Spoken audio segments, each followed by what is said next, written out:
আসসালামু আলাইকুম ওয়া রাহমাতুল্লাহি ওয়া বারাকাতুহু। হাদিস নম্বর 1 ঈমান সম্পর্কিত আদ-দীন ইউসুর অর্থ দ্বীন ইসলাম ধর্ম খুব সহজ। হাদিস নম্বর 2 ইবাদত সম্পর্কিত মিফতাহুল জান্নাতি সালাহ অর্থ নামাজ বিবেকের চাবি। হাদিস নম্বর 3 লেনদেন সম্পর্কিত মান ওয়াসলা ফালাইসা মিন্না অর্থ যে প্রতারণা করে সে আমাদের অর্থাৎ মুসলমানদের অন্তর্ভুক্ত নয়। হাদিস নম্বর 4 সালাত সম্পর্কিত আসসালামু আলাইকুম অর্থ কথার পূর্বে সালাম করো। হাদিস নম্বর 5 আচার সম্পর্কিত আলাইকুম বিসিদক অর্থ সত্য কথা বলা তোমাদের উপর অপরিহার্য। হাদিস নম্বর 6 ঈমান সম্পর্কিত ইন্নামাল আমালু বিন্নিয়াত অর্থ আমলের ফলাফল নিয়তের উপর নির্ভরশীল। হাদিস নম্বর 7 ইবাদত সম্পর্কিত আত-তাহুর শাতরুল ঈমান অর্থ পবিত্রতা ঈমানের অর্ধেক। হাদিস নম্বর 8 লেনদেন সম্পর্কিত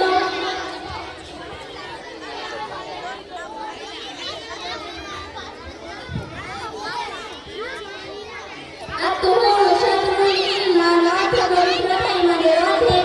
হাদিস নম্বর 8 লেনদেন সম্পর্কিত মানিত্তাহাবা মুহদাতান ফালাইসা মিন্না অর্থ যে ব্যক্তি কোন জিনিস ছিনিয়ে নেয় সে আমাদের অর্থাৎ মুসলমানদের অন্তর্ভুক্ত নয়। হাদিস নম্বর 9 সামান্যতা সম্পর্কিত আল-জান্নাতু তাহতা আকদামিল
মাশাআল্লাহ। জান্নাতে যাওয়ার চিঠি সংগ্রহ করে নিয়েছে। 40টা হাদিস অর্থ সহ শুনিয়ে দিয়েছে। এখন আপনাদের সঙ্গে